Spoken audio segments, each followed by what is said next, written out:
My name is George McCormick. I welcome you to this video series about a new ministry and outreach program. It's called the Care and Companionship Ministry.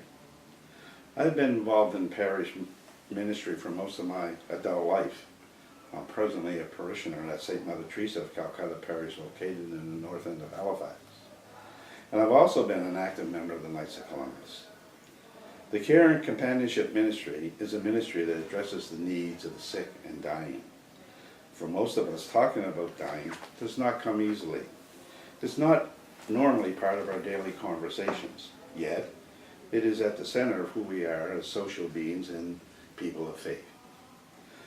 Like many of you, I have experienced the challenges faced by family members and friends who are seriously sick or dying. During times of suffering, we often turn to the Creator for answers and support. Like most Catholics, I focused on prayer and the intercessions of our Lord for healing, or for what we consider to be a good death. The recent decision by the Supreme Court of Canada to decriminalize assisted suicide has rung an alarm bell for people of faith. For Catholics, this decision has challenged our fundamental values of Canadian society and undermines the teachings of Christ and our Church on matters relating to the creation of life and the role that death plays in an integral part of our Catholic beliefs. The purpose of this video series is to provide an opportunity for us to gather in faith, to reflect upon the dynamics of this new ministry, to understand why it is important, and to review our options and responsibilities to offer care and companionship to those who are sick and dying. To help us, we have gathered a number of members of our ministry to engage in conversation on specific topics. Each participant brings a unique expertise and experience in the areas of hospice, palliative medical care, and ministry. Their backgrounds range from healthcare professionals to Catholics who are called to minister in this work. Each video session will introduce you to a variety of topics, beginning with a general introduction, followed by a conversation between our guests, after which there will be an opportunity provided for group reflection. In addition to the suggested questions at the end of each conversation, we ask that you keep in mind two broad questions. One, what have I learned? And two, how can this help me meet my parish needs? I am pleased to welcome Sister Dr. Nuala. Dr. Kenny is a Sister of Charity of Halifax and a retired pediatrician. She is an internationally recognized medical educator and ethicist, a well-known author, a former Deputy Minister of Health, and a recipient of the Order of Canada. She is also the chairperson of our Archdiocese Care and Companionship Ministry. Welcome, Sister Nuala. Thank you, George. Sister, can you tell our viewers about your work in palliative care and how you've become involved in the Care and Companionship Ministry? Sure. Well, first let me thank you for being a member of this committee. That's going to foster a ministry in the Archdiocese that has been ongoing, but which needs renewal and revitalization. And so I'm happy that you and the others are helping me respond to our Bishop's call. My own experience with palliative and end-of-life care actually goes back to my 34 years as a pediatrician, George. Excellent. I did end-of-life care with children and babies, which is probably about as difficult an end-of-life care ministry and care as you can imagine. But it was, to me, integral to my functioning as a pediatrician and one who came from a religious perspective. But I also was a medical educator, and the issue of educating young doctors into the limits of medicine and care of the dying has always been of concern to mine. And then subsequently, in my amazing career that's traveled in different places, I went to Georgetown and did a bioethics fellowship, and care of the sick and dying with all patients of all ages, and the ethical issues there have been important for me. And then more recently, I was desperately trying to minimize the harm of the Supreme Court decision, so have been involved in the past 2 years more directly with helping Christians understand the dangers of assisted death. Yeah. Well, can you briefly describe how you see the goals of our ministry? The goals are really so clear for me, George, especially because we've had a chance now to meet a few times over the past year. The first goal is clear as a bell for me. We have to help all members of the faith community in our diocese, in the church more widely, but in our own diocese, where in our own parishes, in our own regions, we have to help the faith community understand the tremendous unmet needs out there of the sick, the suffering, those caring for the handicapped, those caring for spouses and sisters and brothers who have dementia, those who have chronic mental illness and who have been marginalized, and those who are dying and are bereaved. It's the first issue is to really get all of us to understand the need. The second then immediately follows that need is one to which we are all called to respond. That as disciples of Jesus Christ, we are called to visit the sick, to comfort the afflicted, to do the works of mercy. And I believe that in fact those are the two first focuses for us. The need needs to be clear, the need for all Christians and Catholics to respond.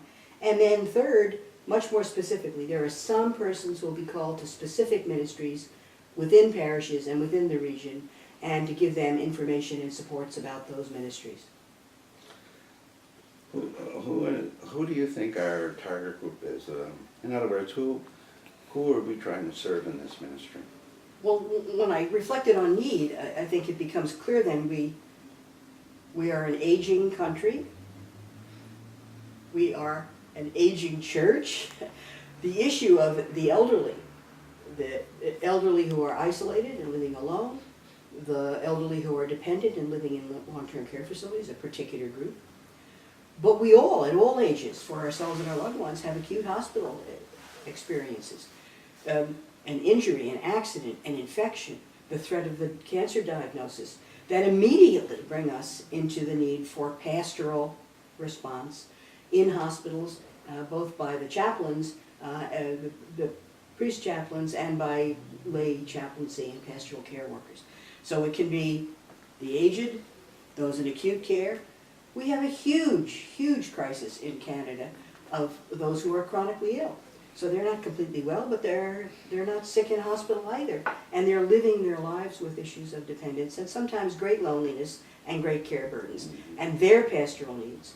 And then clearly the issue of dying and the support, because most people want to die at home.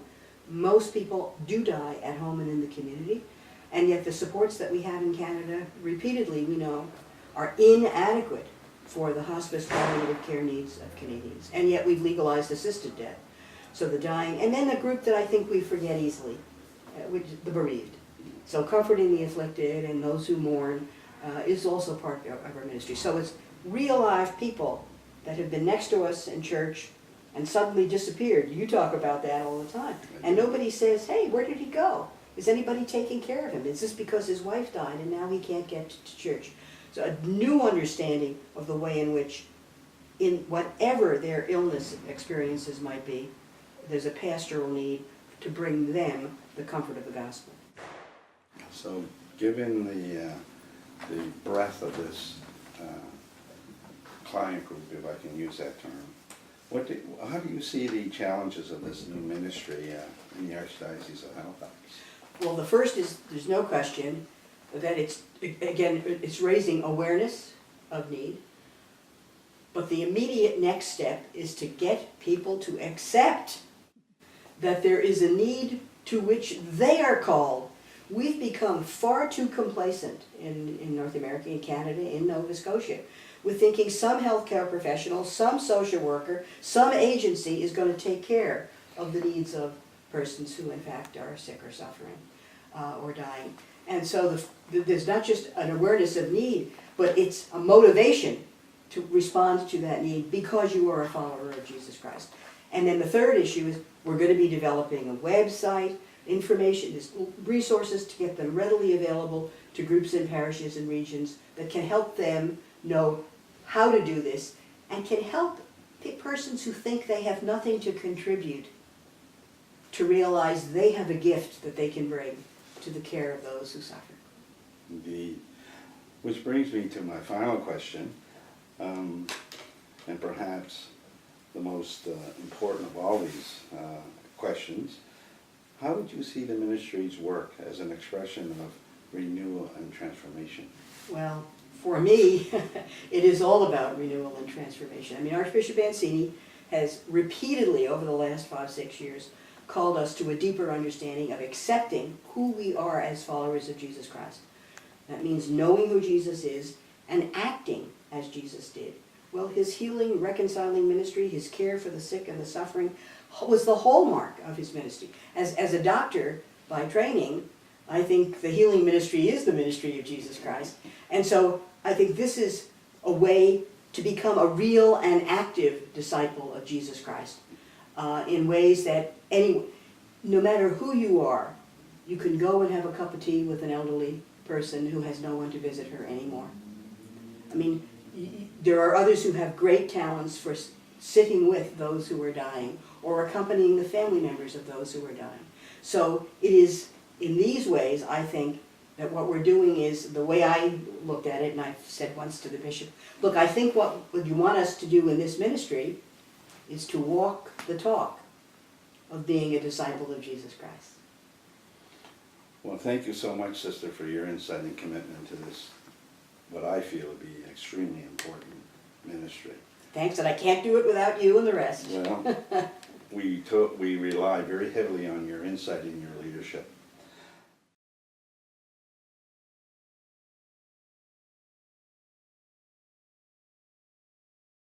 In our first session, Archbishop Mancini and Sister Dr. Nuala will discuss the current social and legal issues surrounding care of the sick and suffering, especially in light of Canada's assisted death legislation.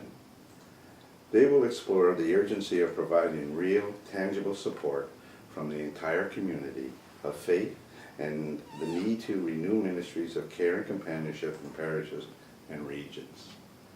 Archbishop Mancini, Sister Nuala, welcome. Well, hello, Nuala. It's good to see you again and to have another conversation. Right, Bishop? And this one is about a very important and serious situation and context that we happen to be in. And I want to thank you and the people that have joined you in responding to my call to do something in response to the legislation that now allows for euthanasia and assisted suicide. This is a situation that has never existed pastorally for us. And so we're trying to figure out what the best way to respond. And one of the things that we need to be doing is making sure that we're there for people. And this is what I think you and your committee are trying to do. But I want you to kind of bring me up to date on where you are and what you've been doing with this effort. I'm happy to do that, Bishop. So first, let me say to you that there's a phenomenal spirit, I think, among the folks who have heard about this new ministry and our work on the committee to promote it, and the people who have agreed to participate on this committee in response to your call. This is just a wonderful experience of the kind of renewed and transformed church where we're all trying to be witnesses to Jesus Christ. So, though I swore I would never chair another committee in my life, this is different. And let me say something to you that we heard you say to us, and it's important here. We're going to talk today, and we're going to present to you some of the work of the committee, a new Archdiocesan committee on ministry of care and companionship. That's what we're calling it. But we want you to know that while we are a committee, we have to have some structure to promote this, that our concern is to promote a ministry. This is, Bishop, this is not another kind of bureaucratic process.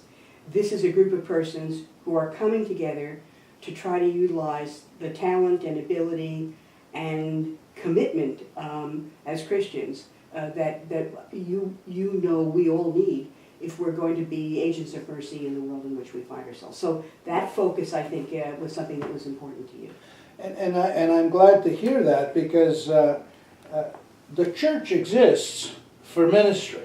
Right. We are there to provide, in concrete terms, here and now, the kind of care that Jesus provided when he was walking this earth. Right. The way he dealt with people, the way he treated them, the way he welcomed them.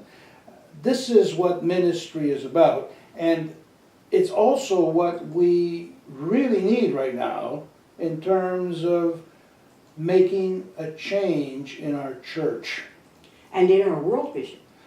And if we change ourselves in our church, we're That's going to right. have an impact on the world. Right. So what you've just said reminds me to say to you on behalf of the committee and the work here,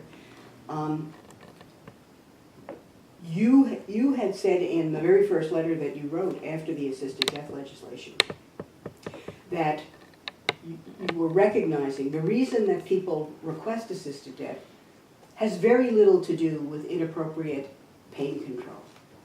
Yeah. What it has to do with are issues of suffering, issues of dependence, issues of fear of future care, sense of loss of dignity in decline and death, feelings of guilt about being a burden on loved ones or on systems for care, particularly over the long haul.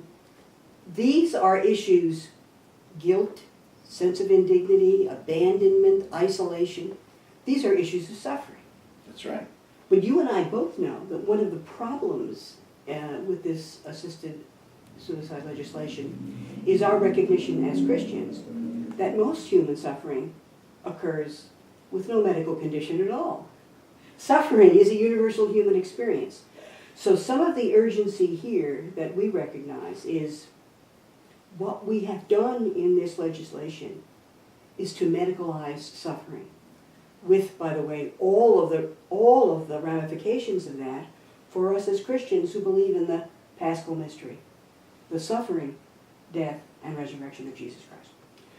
But at the challenge level, we think that the urgency that you called us to, and your initial call for this was within the beginning of the Year of Mercy, That's right. was in fact to be respondents, not that we ourselves can alleviate all of the kinds of suffering that would make persons request assisted death, but that we would acknowledge our duty to be witnesses of the healing ministry of Jesus has a brand new urgency in our time.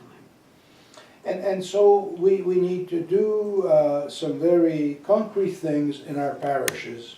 We want our parishes to become communities where the experience of care, of mercy, of companionship, of accompaniment are not just words.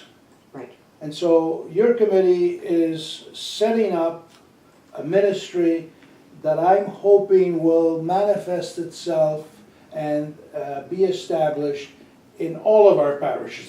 That's one of my great hopes. Right.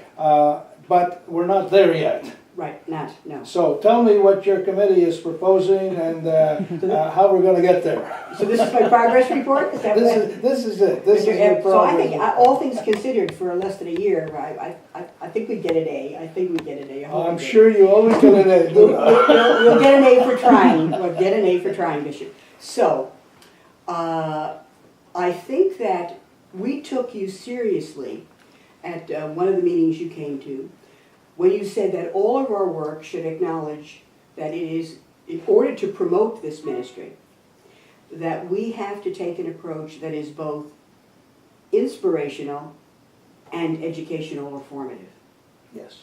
Right, in other words, we understood that you were saying, we really have to get the community of faith to recognize, to stir their moral imagination and response to the ordinary suffering and burdens that happen in the elderly woman next door who's caring for her husband with dementia, the family down the block that has had a handicapped teenager that they've been dealing with who's getting increasingly complex care needs, those who are bereaved, that we don't just leave them after the funeral and fail to recognize the consequences to their lives. So the inspirational part is a part of the way in which we hope to approach the more practical, educative, formative, just so we, Sure. we And let you know. without the inspiration, which means without the spirit, without the heart, the rest isn't going to mean a damn Yeah. thing. The rest would just be another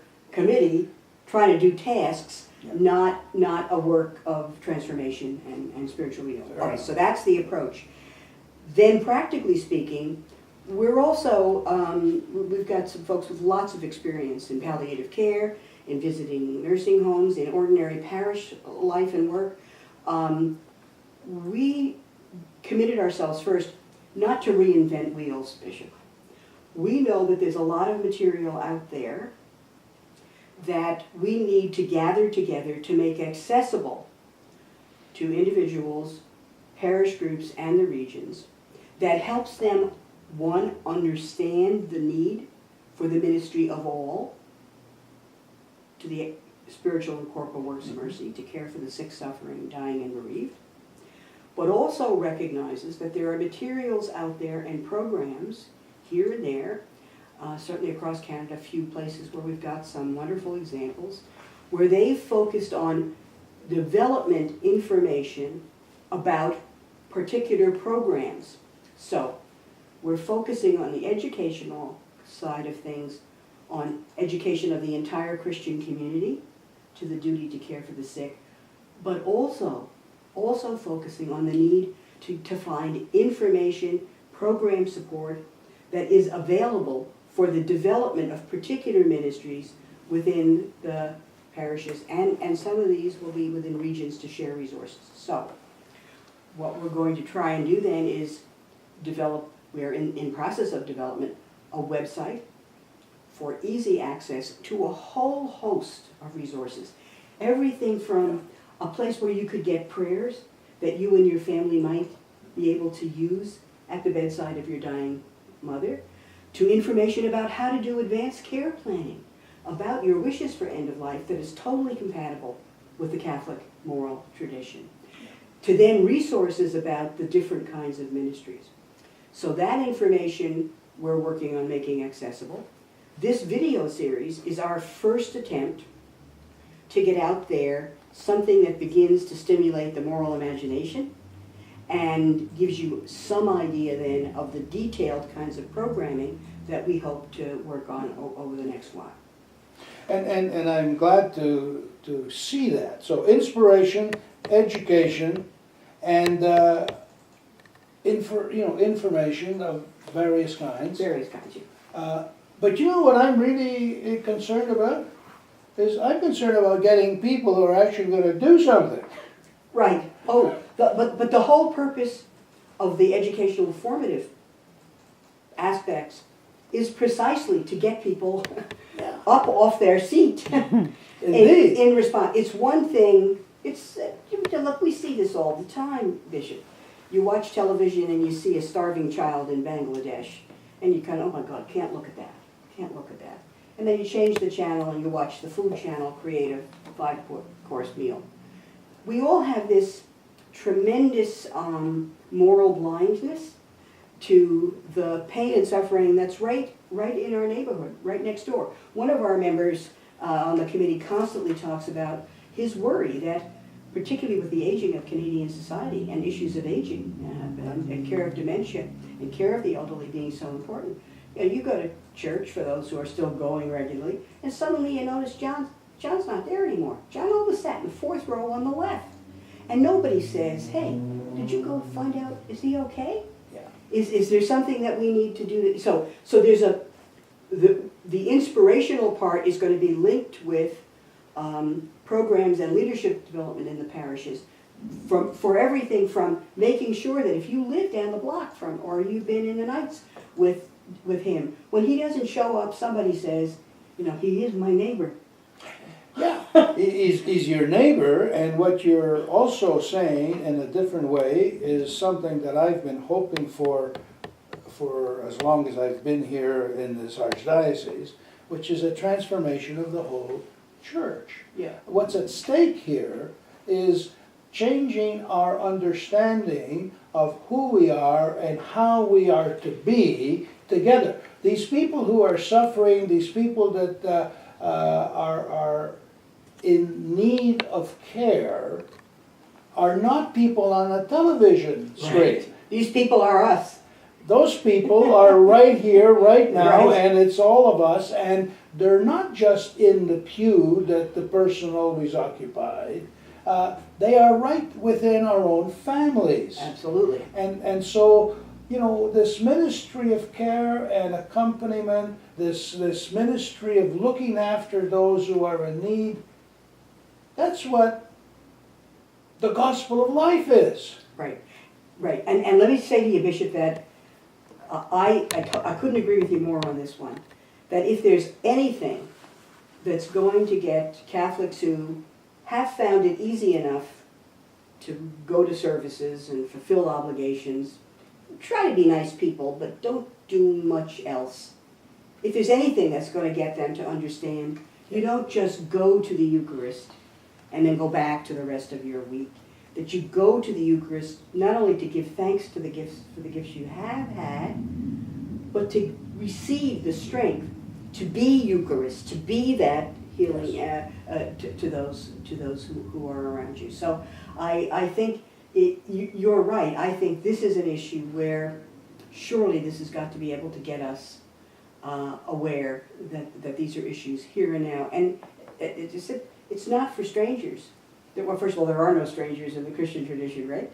But these are real. These are our own people.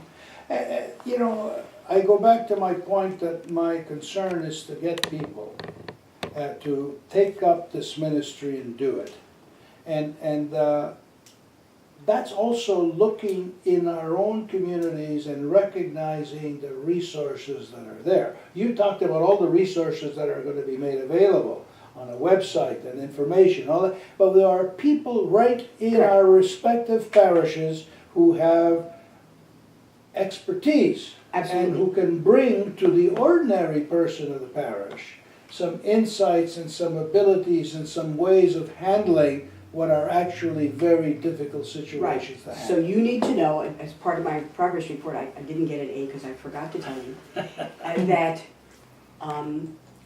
it is precisely one of our tasks to try to get a kind of an inventory of who's already out there doing this.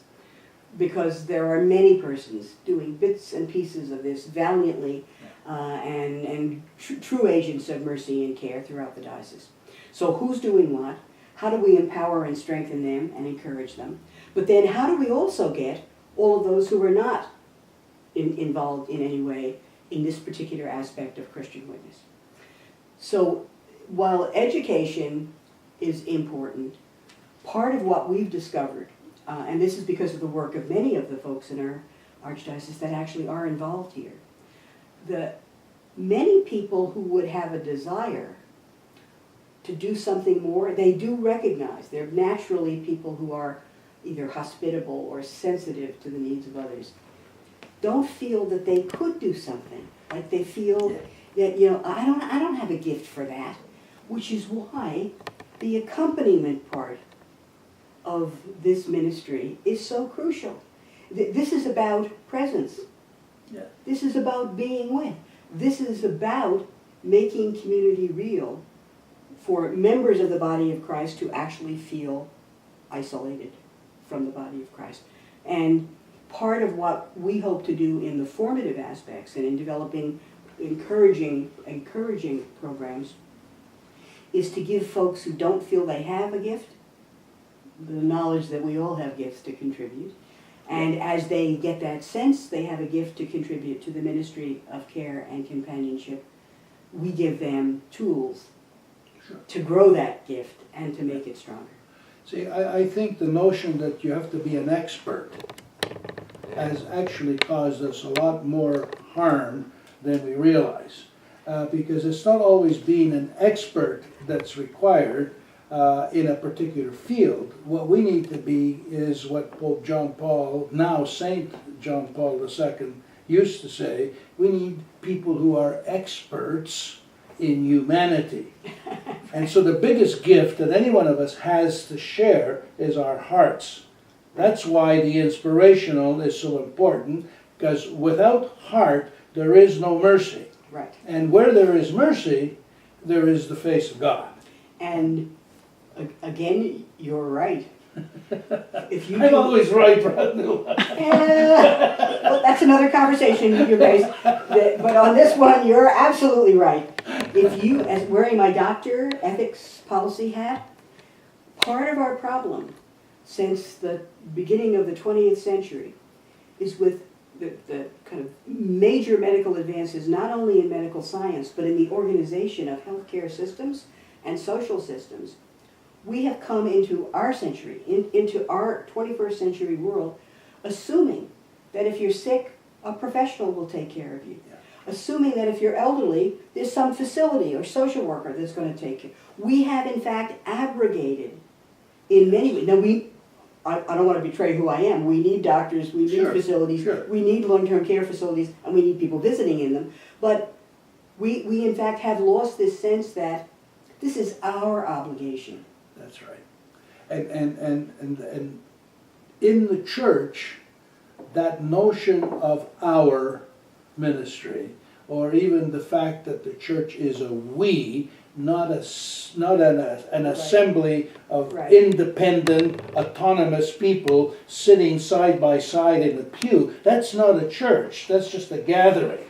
So the understanding of ourselves, is that we are the body of Christ.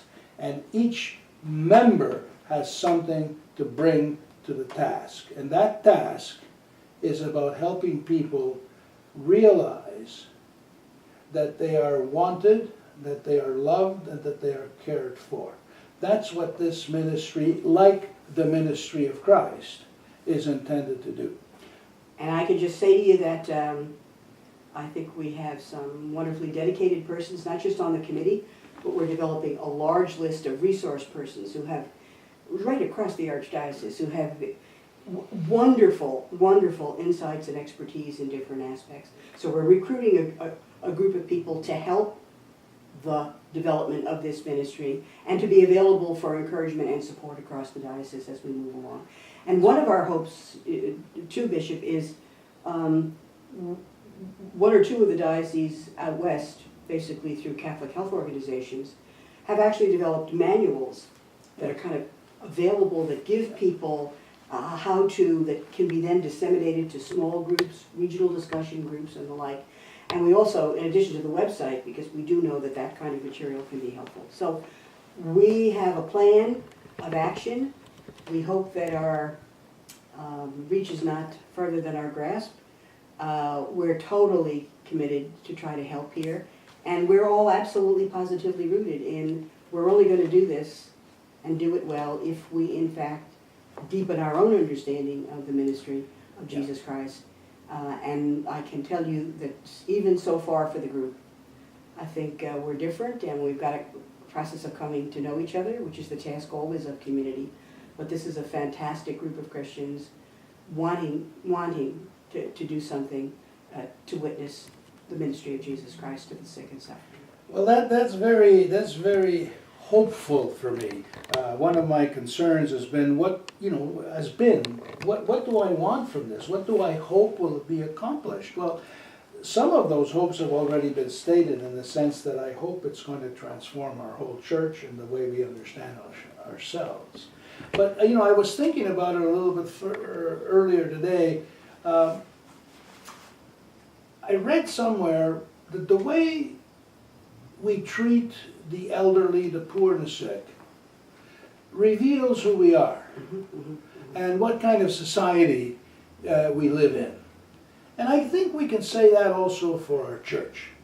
How we treat them, how we help them, how we care for them, says something about who we are.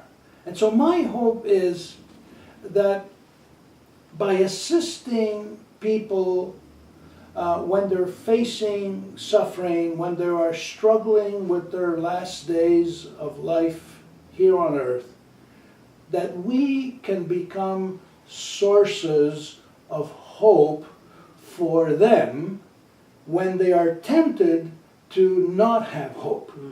That's the issue that you started off with. Correct. People are tempted to pull the plug or to kind of decide on what day to terminate themselves. It's because they're afraid, because they've lost hope, because they don't want to be a burden or be alone.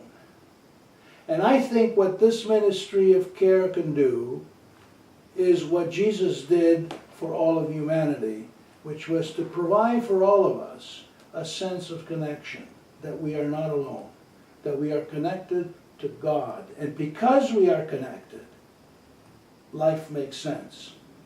And so what does this mean? If you have the heart, and we all have one, maybe we can sit by someone's bed, hold their hand, and help them feel that they're cared for and that they won't die alone. That's what Christ offers us in his ministry. He helps us through the dying, and the outcome is resurrection. Right. That's what I think this is about, and I want to thank you for giving it the boost that you're giving, and all those who are going to be brought into this ministry in our church. Thank you very much. Well, thank you, Sister Nuala and Archbishop Mancini. What an inspirational and inspiring discussion that was on the very important and meaningful ministry of care for the sick. I have to say at this point that I am somewhat overwhelmed by this discussion. I find it to be touching my heart and my mind in terms of knowledge of what is needed in this ministry. I absolutely feel that every Catholic in each of all of our parishes throughout the Archdiocese needs to see and hear and participate in this discussion. And I'm sure it will be for you what it was for me, both inspirational and challenging. The first challenge, I think, for this, coming from this discussion, is a spiritual one. There's a challenge that we all face as Catholics to move in a form of action in faith to reach out to those who need us. With that in mind, I'm asking you at this time to assemble in small groups to reflect upon this discussion. And perhaps I will suggest to you a few questions that you might want to consider. The first one is, I think, and maybe the most important of all of them, is how this reaches you in your heart, your spirituality, your faith as a Catholic. I think how this mission will transcend you to move towards being stronger in your faith and living the life that Jesus has set for us. Another question I think you might want to consider is this a relevant issue in your parish? If so, do you have a ministry to deal with the sick and dying? Certainly, we all know folks in our parishes who are suffering in some way or another. And are you aware of that? What are you, in your parishes, what are you doing to reach out to those folks and help them in a meaningful way? I then ask you to consider, if you to develop a ministry of care and companionship in your parish, what should it look like? What would you like to have in place if it was your mom or brother or sister or cousin or friend who needed care and turned to you and our community, your parish community, and looking for support? What would you like to be able to offer them? And finally, to bring it to a more action level, maybe you should consider putting together a list of resources available to you in your parish to help you reach out to those in need and to serve in a much broader and meaningful way to support those who need you the most. I thank you very much.